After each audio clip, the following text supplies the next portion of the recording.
Hey guys, hope you're well. Welcome to a fresh video here on the channel after the trade period has come and the trade period has gone. Don't forget, got about a month left to get the most out of the offer thanks to our partners and our friends at Big Betting Australia. So all you need to do is use the code BLUEABROAD at the checkout. No minimum spend required. You also get free shipping. So check out the link in the description. This will run through till the end of the draft period when the draft happens, and go for your life. Now in this video, I listened to some really interesting commentary over the last few days, particularly with Dan Houston. And I want to start this video by relaying some information that was given to us and the public by Dan Houston himself. So let's take a listen to what he had to say about his move or potential move to Carlton and how it all eventuated. Initially, it was reported that you wanted to try to get to Carlton. Now, I know you've got a pre-existing relationship with Michael Voss, given that he was an assistant at Port. You're good friends with Jack Silvani. Were those reports accurate, Dan, initially? Yeah, I think most of the reports have been pretty accurate. I've been pretty open to where I want to play. I've had preferences throughout the whole time. Okay. Carlton being one of them. And yeah, I spoke to Vossi. I actually bumped into him at the cafe where he caught those two kids that had stole the car. That's a probably famous cafe down in Hawthorne now. He does a lot of work down there. Yeah, so and then we had some open conversations. You know, I've got a good relationship with him, and I wanted to play with him for him, and he wanted to have me in the team. And it didn't look like throughout the whole time the Blues could get the deal done. And every day there for a bit, it sort of chopped and changed. The Blues were in, the Blues were out. Collingwood were in front, and for me, I just sort of sat back from all of that sort of stuff and waited until Paul said, what the best deal was going to get it done. And, in the end, it was Pies. I'm super happy it was the Pies because, that was one of my preferences throughout the whole year. Now, firstly, full credit to Dan for being honest. I don't really recall too many times where a deal like this goes through and the player ends up coming out being really honest about what his initial preference was. I think it makes for a great conversation, and I really do think that this video and this topic of conversation will be one that will last for many years to come, because I don't know how you look at it watching, but it's a bit of a fork in the road or in a sliding doors moment.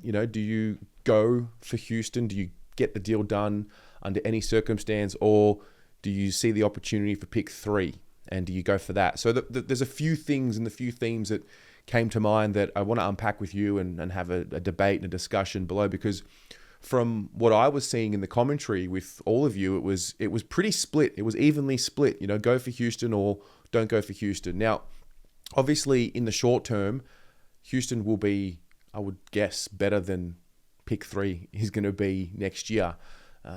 Now, I don't know if it's fair to compare Dan Houston to this pick 3, but I do think ultimately we make a decision whether we go for the experienced player, 2-time All-Australian, etc., and top up the list and quote-unquote win now, or go for a player that is in the top 3 of the draft at a time which is really interesting, because I've never experienced going to the draft with a top 3 pick when the team has been good or the team has played finals. It's usually we're at the bottom, we've won, or we're in the bottom 4 at least, and we're talking priority picks because we're rebuilding. So my first question is around this perception that I've noticed. I feel like there's an assumption that by going after Houston or not going after Houston, it determines whether or not the club is in a win now mentality.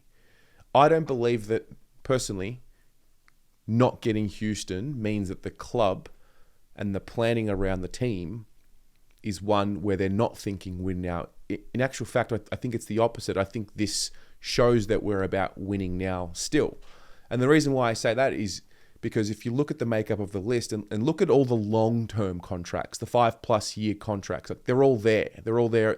De Koning, we're hoping to hear about an extension sooner rather than later. But the bulk of the core and the spine, if you want to call it, is there. Now, what was the need in the off-season that was identified? Now, I don't know if we're ever truly going to know the exact details that are happening on the inside with this topic, but Vossi did mention the unexpected issue around stoppage in his best and fairest speech, which we played a few weeks ago. So all of a sudden, There's also, I think, we can all look at what happened this year, and we look at our midfield, and we saw that it kind of got figured out. The evolution within the season wasn't able to happen for a number of reasons. Availability. I do think missing Chera hurt us more than what most of us maybe want to admit. But also, there is a need to evolve it, and there is a need to spice it up a little bit. Maybe get some point of difference, maybe get a midfielder that can kick goals. Now, a lot of what we've been hearing over the last few weeks is around a midfielder like a Sid Draper or a Finn O'Sullivan or a Laylaw, a Murphy Reed, like someone who can be a point of difference in the midfield, maybe go forward, kick goals, etc. So I still think adding that to what we have right now is an indicator that we're still here to win now. In actual fact, I think what it says is that the list management team is looking at what we have right now and saying, no, this is it. There's plenty there. And it's interesting because the other point I want to touch on with Michael Voss, I mean, obviously he's identified a player that he's worked with, got a relationship with in Dan Houston. I wonder what the discussion is like between, coach and list management team and what that debate is like, because I feel like if us on the outside are having that 50-50 split of opinion, I'm sure that's going to be the case on the inside. Once the decision's made, it's made. Now, Dan Houston's a Pie. I'm not really too worried about, the Pies or the Blues, who won the deal. It's done now, and it's just more about putting a little time capsule in place, because I think we'll be referencing this video in years to come. So there's the discussion between coach and list management. And I do wonder, how much does Michael Voss draw on his experience with the Lions when he was coaching? Now, if we circle back, they were a team that was not dissimilar to Carlton in that, they were a good team, not a great team. They were sort of around the mark finals. They topped up. They went for Favola, and, they went for it. Ultimately, it didn't work out for them. And I do wonder how much of that experience comes into Michael Voss and this decision ultimately. So there is that. There's also the point around, well, clearly list management identified the draft this year as a priority over Dan Houston this year. So that's a decision which, if you look at the history of the club and people getting involved, and I think Brian Cook mentioned it when he first got to the club, so many subcommittees, so many opinions. There's speculation around people having opinions in departments that are not their own. So it looks like list management got the ultimate call here, which I do think is a unique experience for us as a club, because there are so many competing interests and so many big personalities and opinions at the club that sometimes they've infiltrated other departments. And then, with Dan Houston, not only is he a two-time All-Australian, he's a back-to-back All-Australian, which is a very difficult thing to do. And particularly when you look at the second All-Australian coming in a year where he identified that he wanted to go home mid-year and still had the professionalism to play at his absolute best to earn himself an All-Australian blazer. And I think that shows a bit of his professionalism, which I think is a credit to him. I remember when Gibbs wanted to leave Carlton and, it didn't go through, and then obviously he wanted to leave again, and he had a really good year in 2017, which was his final year with us. So I think it says a little bit about Dan Houston. And so those are some of my thoughts. So what's the discussion and debate like inside? It'd be fascinating to see how that one played out.